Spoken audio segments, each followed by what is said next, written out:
What's up, everybody? It's the Junkyard Dawgcast. I'm Jake Rowe with Dawgs 24/7. With me, Kip Adams and Rusty Mansell. It's my first time back, I think, in a full week. Where you been, dude? Blues last Thursday. Side effects, flu-like symptoms, I guess, kind of. Couldn't stay awake. Knees and ankles and hips and old man stuff. But I'm back. I'm ready to roll, ready to talk Dan Lanning to Oregon, the impact it'll have on Georgia, both in recruiting and on the field over the next 2, 3, 4 weeks. And then we're going to just talk recruiting and let two of the best in the business go at it and let you know kind of what's going on with Georgia with a couple days left until the first day of the early signing period, which is December the 15th through the 17th. I believe it is. And so Georgia's trying to finish strong, going to try to gun for that number one class. Got a lot of competition. And Kip and Rusty are going to have the rundown for you here on the Junkyard Dawgcast. But let's start talking about Dan Lanning here real quick. I think that's the big news over the weekend. Saturday night, official word kind of came down. Lanning is the head coach at Oregon. And no surprise, right, Rusty? No, I think I made a comment on the Junkyard. You know, if you're hiring the right people, then people are going to come after your people. And Dan Lanning has certainly been a guy that we all anticipated at some point he's going to move on to a head coach. He's earned that. He's, really, really good person. I've got to know him a little bit off the field through some coaching clinics and stuff, and just really, really just resonates with the players. And, that's a great opportunity for him to go to Oregon and lead one of the biggest brands in the freaking world. I mean, that Oregon symbol is worldwide known. And, you go to a place where Phil Knight is obviously behind it financially from Nike. So the resources are unlimited there. You got to get out there and win some battles. But I know that Dan Lanning has earned this opportunity. And it's kind of the day and age of recruiting. He's in home with Marvin Jones Jr. in South Florida on Thursday night. Marvin Jones Jr. and his mother land on an official visit, pull into Athens, and AJC breaks the story that ultimately was correct, that Dan Lanning is going to be the next head coach at Oregon. So it's wild, man. It is the day and age of that. And with the early signing period, you're going to deal with some of those things. But I can't imagine that first hour of kind of what happened that afternoon. I know it was craziness on my phone. I'm sure you guys as well, but that's the day and age, man. News breaks quickly. Yeah, it is. It absolutely is. And, listen, I think this deserves to be said right here too. Chip Towers reports that AJC, we all start checking on it. We've seen this enough times. Kip and I are talking. Rusty, you're actually on the air, being the John Madden of Georgia high school football over there. So, you didn't exactly get a chance to really, John Madden, can I be Chris Berman or somebody, maybe a little bit of that, but I'll tell you this, when Kip why not John Madden, man? John Madden's awesome. He is awesome. Kip, I'm in the basement of the studio, so I have no signal. And I just told myself at 3:00, nothing's going to happen. I'm good. And I swear to goodness, that's where you messed up. I will never, never say that again, because me and Kip could text, but I couldn't call. So I'm on air trying to text back and forth. I'm like, oh man, what's going on? My phone just instantly notifications blew up, and I couldn't. Me and Kip are trying to call back and forth, 20 freaking calls. I run down the hall, get on an elevator, go up to the ground floor, go outside, and finally get a call into Kip at that point. So that was a craziness, about 20 minutes. But I can tell you this. It felt like the T-Mobile commercial. It was like, Dan is going. I was like, all right, I guess I'm reporting it. Dude, when we get into you get in that basement, I can tell you this. That is a secure studio at GPB. And I can also tell you there is no freaking Wi-Fi signal in that thing. Right. But the point is, the report was made kind of 24 hours before it became a deal. And, the Oregonian has come out and said that Oregon took one last swing at Justin Wilcox. But I think we all kind of understood that there was a very good chance that Dan Lanning was going to be the head coach at Oregon. It wasn't like any of us wrote anything denying it was going to happen. We didn't see it happening. I mean, it was, he was high on the list, and if he got offered, he was going to take it. He would be foolish not to. What an incredible first job to jump into. I mean, in some ways, different strengths and weaknesses, in some ways, right there with Kirby Smart's first job, if you think about it. I mean, in a way, maybe even a little bit better because the Pac-12 is wide open. Like, it's wide open. And Oregon may be the best team in it right now. I mean, it's definitely one of the top 2 teams in it. So Lanning's got a golden opportunity, and just like the last guy that left Georgia to become a head coach, he's going to play Georgia in his first game because Sam Pittman did the same thing last year. Dan Lanning's going to have to do the same thing this year. Kip, knowing what you know about Dan Lanning, what do you think about him as a head coach? How do you think he'll fare out there in the Pacific Northwest? I mean, he's extremely organized and well-liked. And, I mean, this day and age, you really got to have the trust of your coaching staff that you're going to allow them to do their jobs. And I mean, it is more of a CEO position than it really ever has been before. And that's why you have such an extensive support staff as well. And I just think that all the coaches that have worked with Dan Lanning have said that about him. I mean, he's organized, he's motivated. He will never lack for motivation. He will never lack for passion about what he's doing. And I think that kind of shows out in just his career path. I mean, just the way that he, the storyline now, it's getting written again, just like it got written when he got the Georgia position, that and him driving and, basically across the country to try to convince a coaching staff to give him an opportunity, at Pitt. It's incredible the path he's coming. You guys are talking about comparing it to kind of Kirby Smart's first position. I mean, Kirby Smart spent basically a decade at Alabama, the DC for a long time, and Lanning 3 years as a DC and then getting this position. I think I would put it above the career path, the trajectory that he has is definitely a much quicker path than the one Kirby Smart took. And I mean, he was going to his alma mater. So I just think it's just really impressive what he's doing. Obviously, West Coast, he's going to be meeting a lot of new people over the next couple of months and trying to make a lot of new connections. But I think he has established himself as one of the bright minds in college football. And I think Oregon fans should be really excited knowing that they have a guy who's probably going to already has a strong plan already in place for how he plans to run that program. He's going to spend the next couple of months just putting all those wheels into motion, and the Kirby Smart coaching tree, just continues to strengthen. And I think that we've said it on this pod over the last year that this is what Kirby Smart wants. It shows you that the program's having success. And at the same time, it's something that he prepares for. He's not getting caught off guard by this. I mean, we all kind of maybe got caught off guard over the weekend just because he hadn't been mentioned a lot in the Oregon search, but we knew that Dan Lanning and Todd Monken were both guys that were going to be up for jobs this offseason. And so one of them getting a position isn't a surprise, and it's something that Kirby Smart prepared for with the guys he already had on staff. I mean, few coaches can go out there and lose a Broyles finalist and plug in a Will Muschamp and a Glenn Schumann right there, as your co-defensive coordinators. It just kind of shows the staff strength and depth that Kirby Smart has in his coaching staff, and also just how important these support staff and analyst positions are. Absolutely. And one thing I'll say about Dan Lanning, I'm a firm believer that anybody, especially a first-time head coach, but any head coach, I don't care if you got experience or not, you need a break or two. You need a couple things to go your way. And I'm not saying it's necessarily luck. You kind of make your own breaks, but there are a few key things that have to happen for you, whether they're decisions, whether it is maybe some good fortune or the right call on this guy or that guy or this assistant or that quarterback or whatever. You got to have that.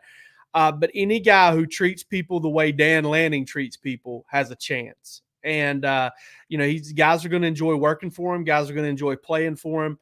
He's going to get his players to play hard for him. He's going to get his coaches to coach hard for him. And those are all big things. Rusty, I want to ask you real quick. Immediate impact on Georgia's coach staff. We learned Will Muschamp and Glenn Schumann. The way that statement was worded was that those two guys were going to coordinate the defense. I think that's got a lot to do with maybe helping Dan Lanning out a little bit. Like, hey, listen, we're going to take this part off your plate because you're going to be distracted and you've got other things you need to worry about. Kirby's been through this before. There's no doubt in my mind he's going to do right by Dan Lanning in this whole deal. But do you get that impression too that from reading that statement that Glenn Schumann and Will Muschamp are going to coordinate this defense, and not necessarily Lanning? He's going to be on to coach, but as a position coach. That one's hard for me to answer right now, specifics. I think more importantly, that announcement was made with recruiting in mind. Okay. Because you have those questions like, hey, what's Georgia doing? Where are they going to go? Because what happens, you got prospects on campus, and it is what it is. People are recruiting against you. Hey, they don't even know what they're going to do at DC. They don't even know who the DCs are going to be, what direction they're going to go. That thing was pretty calculated Saturday afternoon. That thing was released pretty quick. There's always recruiting in mind with things like that. Dan Lanning is the head coach at the University of Oregon. Dan Lanning is not going to spend his time, which is invaluable. I mean, invaluable right now, losing time by not being involved at Georgia. So if he is there, he is a huge piece of the playoff puzzle. He's going to have a big say in what's going on. He's going to finish the job that, these are his kids. I think, I've never asked Kirby Smart personally, but I always heard the rumor was when he interviewed for the Auburn job, the question was, are you going to finish this season with Alabama, or can you come now? And he made it clear, I recruited these kids. I'm going to stay here and finish this thing, and ultimately that may have wound up costing him an opportunity where Alabama goes, Auburn hires Gus Malzahn. So those two guys were in the finalists for that job at the time. So I think Dan Lanning chose to finish this thing. I think Kirby Smart realizes how important he is. So I don't really think it's too huge of a deal how and what they divide the duties up. I think the key is that Dan Lanning made the commitment with Kirby Smart that, hey, I'm going to finish this thing the right way. And Georgia is better for having Dan Lanning, Glenn Schumann, and Will Muschamp all involved with this thing, ever how this pie is sliced up going in the playoffs. Yeah, that's a good point, especially with the recruiting thing. And what better way to transition into it? But first, we're going to take a break here real quick, and then we'll get into this impact on recruiting and then recruiting in general in the second half.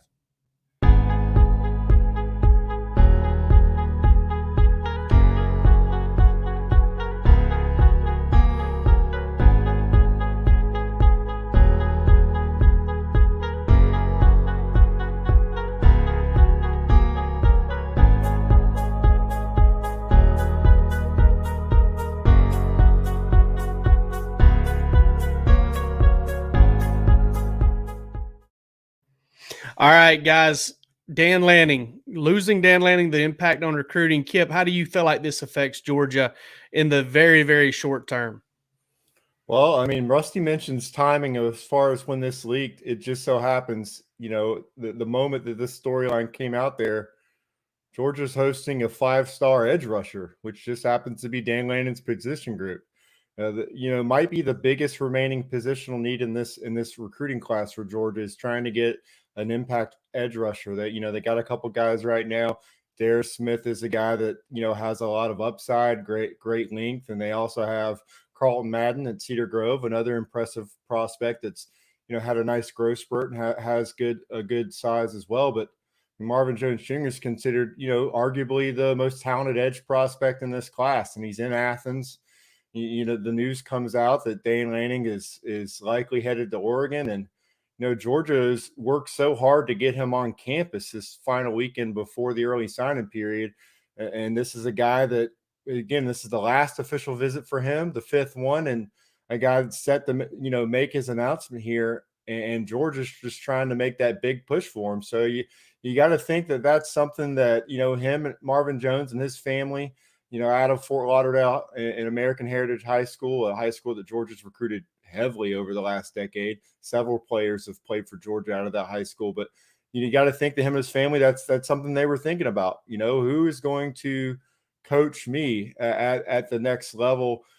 You could say it every cycle as far as that advice it's given the recruits that don't commit to coaching staff, commit to the school, but relationships in the end are just so important for these kids and their decisions. I mean, now with the transfer portal around, I mean, if your coach isn't there or if he leaves, you can follow him somewhere. So you can still commit to a coach at this point. And I think that for him, that's probably a question he wanted answered. Who is going to coach me at the next level in my position room? And I think that's probably something that Kirby Smart and his coaching staff spent a lot of time talking to him about, and just telling him, we prepared for this. We have a plan, and here's how we would utilize you in this defense, regardless of who's coaching your position group. So that's kind of the immediate impact I thought in my mind. Overall, this class, I don't really think, as far as the positional guys and the guys on defense that are committed, I don't really think there is a huge impact. A lot of the other guys that Georgia is still recruiting in this class,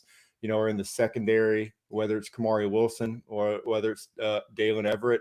Those are guys that Will Muschamp and Jamil Adai, they've been recruiting heavily, and they've been heavily involved in those recruitments. And then you have Shamar James, and that's a guy that Glenn Schumann's been in on for a long time as well. So you already have established coaches for the other uncommitted targets. I think at that edge rusher position, that was one, that we don't really know the impact, but at least Georgia had him on campus while this was going on, and it allowed Kirby Smart an opportunity to kind of explain to him what his plan is for fulfilling Dan Lanning's coaching position, but also just that position group and what the expectations are and the fit for him in that defense moving forward. Because like you said, I mean, that might be the biggest positional need left in this class, and there's not a much better target than that guy trying to get a 5-star in there at the end. And one thing Georgia and a lot of these schools that recruit really well do is they make sure that there are multiple relationships built, that one guy isn't going to be a house of cards, be that guy that causes a bunch of dominoes to fall. Sometimes you can't avoid it, especially when you start talking about O linemen. And Sam Pittman is an example there, but still Georgia was able to get a hire in there quickly. Probably a big reason why Kirby Smart hired Matt Luke as quickly as he did. But they spread these relationships out, and they get multiple guys involved with all of their guys. Rusty, I asked the same question to you, man. Short-term impact, Dan Lanning to Oregon. What does that mean for Georgia recruiting between now and National Signing Day or early signing day? If Georgia signs Marvin Jones, they were extremely fortunate he was on campus, because they were able to sit him down and talk and his mother and say, hey, this is what we're doing. They were kind of out in front of it. But if he's on an official to Alabama, if he's on an official to Clemson, if he's on official to Texas A&M this weekend, it's over. Because you just it's invaluable to be able to sit down with the mom and say, okay, look, Dan's going to Oregon. This is going to break, and this is what we're doing. And you get all weekend to spend with some guys. And it wasn't just Dan Lanning recruiting him. Kirby Smart was in there. Will Muschamp's involved as well. So, Dale McGee has recruited American Heritage before as well. So, I think it was we'll see if they get him. He is a huge piece of the puzzle. So with that, I think, the guys that Kip mentioned, those guys are solid. Carlton Madden's a kid I saw play Saturday, Cedar Grove. He was ineligible last year, kind of got lost in the shuffle, went and worked out for Georgia. And then they came back next week with a team, 7-on-7 Cedar Grove. So Georgia was able to see him twice and work him out. So that's a guy they feel pretty good about. But I think, right now it seemed to survive it. And that's the way it is with Kirby Smart. I mean, he's an alpha recruiter. So it's key to be out in front of these types of things with something like that. So we'll see moving forward, what it does. But I think Georgia has got some flexibility now. What are they going to hire? They're going to hire a specials teams coach. What are they going to do there? So that's to be answered. So, but I just think that it was for something like that to happen, the timing of having him on campus and such a key recruit, if they get him, they're very, very fortunate, because they were able to combat all that stuff that other schools are probably sending you text messages all day long, and he's probably getting it right now. But they were able to sit down with his mom and say, hey, this is what's going on. This is how we're going to use you still. This is who can coach you, and we'll go from there. Heck, they're fortunate. You mentioned, Jake, you mentioned relationships also with him. And Jamil Adai actually recruited and signed his older brother, Daryl Porter Jr., to West Virginia. Yep. So you mentioned if the relationships they have built in, I think Jamil Adai will be a huge part of that. So if they're able to land him, that he will be a key in that area, because they already have that established relationship going back to, I believe, the 2020 recruiting cycle. Yeah, and whether or not they get him, they're still fortunate because they're still in it today. They've still got a reason to recruit the kid.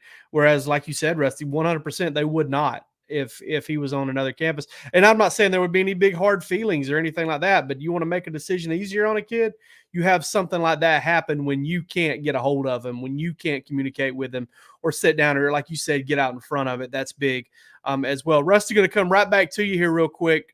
National Signing Day is upon us. Who does Georgia have a chance? And I'm not going to say give me a prediction. You guys will do a final class prediction probably by tomorrow night.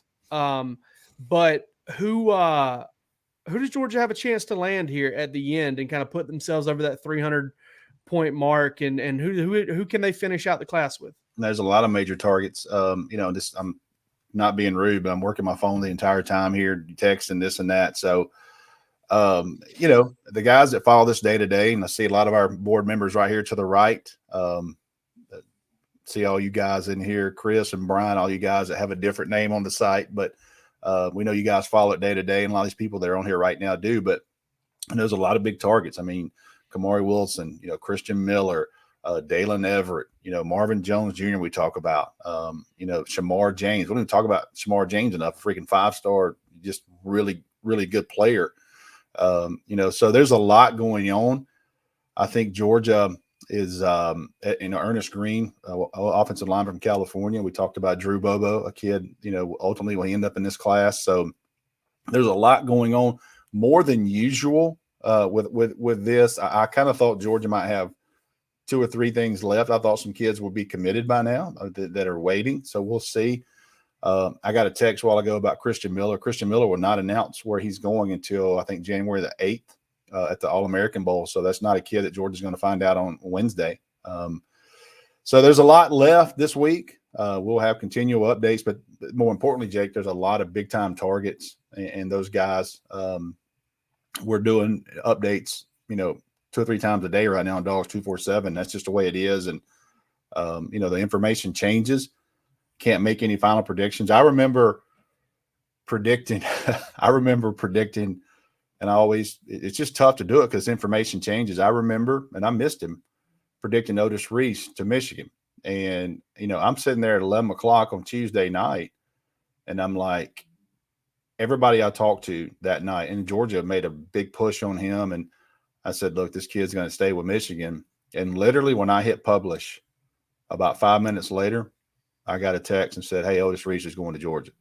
So Cordello Patterson, who plays running back for the Falcons. Oh, right? My God. All-timer. That was all 3 of us were doing recruiting at that time. In different places. So my favorite one on that one was Georgia at the time, entirely different staff. Georgia at the time, I know a really good source there that felt real good about Georgia's chances. So I put in prediction on Tuesday night. Hey, sounds like Georgia. Unbeknownst to me, he had already filmed his commitment to Tennessee that was going to be aired the next morning. So I took a big L right there, but I knew at 5 a.m. the next morning he was going to Tennessee. So that's how much and how quick information can change. I stand by my Nakobe Dean crystal ball. I got Nakobe Dean months in advance. I missed him 4 times on signing day, going back and forth between LSU, Ole Miss, and Georgia. But my crystal ball is right for 4 months. So, there's different ways to look at this. Information changes.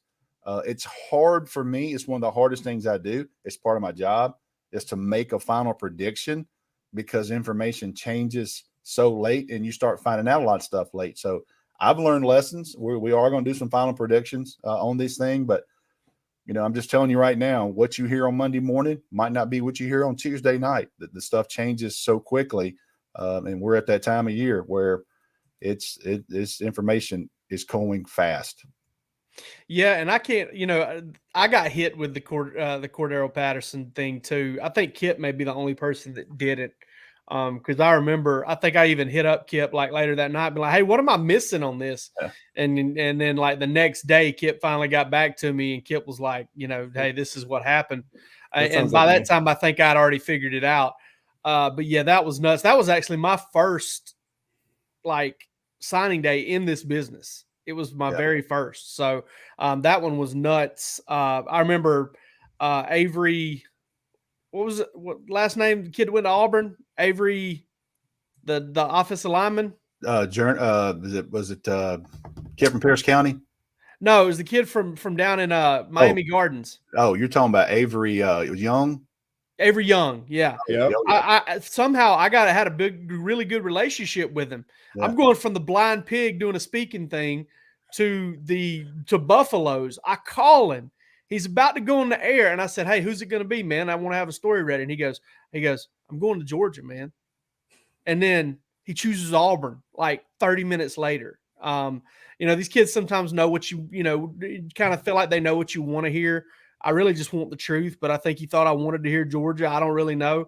Glad I didn't say anything. Glad I had some driving to do and some speaking to do and didn't get a chance to get on a board and say that Avery Young's picking Georgia. But yeah, it gets crazy. It really does. When I found out his high school coach was taking the Cedar Shoals job, yeah, I was like, this kid's going to Georgia. Yeah. And I don't know if I predicted Georgia. I think I may have. But when I found out his coach was leaving this school, Palm Beach Gardens, and coming to Cedar Shoals, I was like, oh, my gosh. He's coming to be next to his guy. Chris Davis. Chris Davis, still at Gainesville. Good dude. Yeah. And I was like, well, that was a big L too. Stuff happens, man. Just crazy stuff. I mean, I don't even want to get Kip started on Reuben Foster. I know Kip wasted a lot of camera time on Reuben Foster back in the day. I'm sure. Josh Harvey Clemens. I mean, the Reuben Foster Trey Matthews package deal will live on forever. Alvin Kamara, Reuben Foster, Trey Matthews, and Alvin Kamara package deal. I'm sitting there at the state championships in December, and Kirby Smart, who was at Alabama, is sitting beside his mom, and Brian McClendon, who was a running back coach at University of Georgia at the time, was sitting on the other side of his mom. And I had a Norcross coach walk up to me, and that didn't have early signing period then. So that's in December. And I had a Norcross assistant walk up to me and said, "You see up there, you see them two guys sitting there with his mom?" I said, "Yeah." He said, "The one on the right to where he's going." And it was Kirby Smart, and Kirby Smart ultimately landed him. And I was like, so that moment on, for a whole month, I kind of stuck with Alabama for Alvin Kamara. Didn't miss that one. Well, that one was hard to miss when that Saturday or Sunday or whatever it was before National Signing Day, he showed up. Started to surface. He's in Tuscaloosa hanging out. Yeah. But I do remember seeing Alvin on the sideline of a game that very next year for a Norcross game, and Alabama was on the road, and he didn't make the travel roster. And I asked him one question: "Hey, man, how's it going at Alabama?" And I'm not going to say what he told me, but his response let me know he will not be finishing his career at Alabama. So, and he didn't. He called me up one night about 6 months after he left Alabama, and it was a great. I mean, it was just one of the most honest interviews of players ever given me. He said, "Look, I was first string. I had a great couple of weeks. I got hurt. Next thing you know, I was fourth string, and I powdered up. And I left Alabama. So I will never forget Alvin. We kept in touch. I talked to him probably 2 or 3 weeks ago on a text. I got one Saints jersey that hangs in my office over here, and it's Alvin Kamara. And I'll take the blame for that one, but he just a kid that I covered and got to be good, a friend with, and kind of root for him and to know a lot of his background. And I thought that second time he was going to go to Georgia. In fact, I'll never forget the state championship, the last state championship game they ever had in the Georgia Dome. I was sitting upstairs, and Alvin had texted me and said, "Hey, I'm home. I want to come watch the games, but I don't want a bunch of people messing with me." I said, "Sure, nobody's sitting up here. Come sit with me." So he sat with me and watched a couple of the games, and I remember him showing me his phone. And I swear to goodness, Butch Jones called him every hour for the entire day trying to talk him into staying in Tennessee, and he was like, "I'm gone, man." So like 2 days later, I was like, "Hey, I need to break that one if you don't mind." He goes, "Yeah." So I broke it that Alvin Kamara was leaving, was not coming back. So, but I remember, man, Butch Jones was calling all day trying to get him, and he wouldn't answer the phone. He was like, "I'm gone, man." All right, let's get this thing back on track because we've morphed this thing into story time here real quick. Kip, National Signing Day, couple days away. Who do you think Georgia has a good chance of landing? Again, this far out. I mean, this is this is a deep three at this point and in the process. So take a deep three and see who you can hit on as far as who you think Georgia's got a good chance to land. Well, you mentioned them trying to get, over the 300-point mark. They're actually over it already at 305 points. We don't at this time project Tyre West, the defensive lineman at Tift County. We think he ends up elsewhere when all is said and done. So that puts them at 23 guys right now. I think you could see them add 5 to 7 more players in this class. Probably go over the 315 mark, closer to 320 when all is said and done. I like where Georgia is with Kamari Wilson. Obviously Florida pushing hard there. Billy Napier and his coaching staff getting Corey Raymond in there. Obviously he's opening up some eyes with recruits. I think that right now I still like where Georgia stands with Kamari Wilson, the 5-star safety at IMG Academy. And IMG Academy has been really where all these big-time recruiting battles has been this cycle, because you look right there at Dalen Everett, the 5-star cornerback who took an official visit to Alabama this past weekend. That's a guy that Georgia has been heavily involved with throughout the cycle. Clemson decommit that, now is looking at both of these programs. We're having a lot of Alabama, Georgia recruiting battles here down the stretch. And that makes sense with where both programs are. I think that's one where Alabama getting them on campus last is obviously something you want to watch, but I just think Georgia might have an established relationship there. That's a guy they can land. And you add Kamari Wilson and Dalen Everett to the secondary class. It's a truly, truly special secondary class when you already have guys like Malachi Starks in there, Jaheim Singletary, Julian Humphrey, and Ja'Cory Thomas. It's and then Marquise Gross-Killebrew. That's an outstanding secondary group that you can really build your secondary with.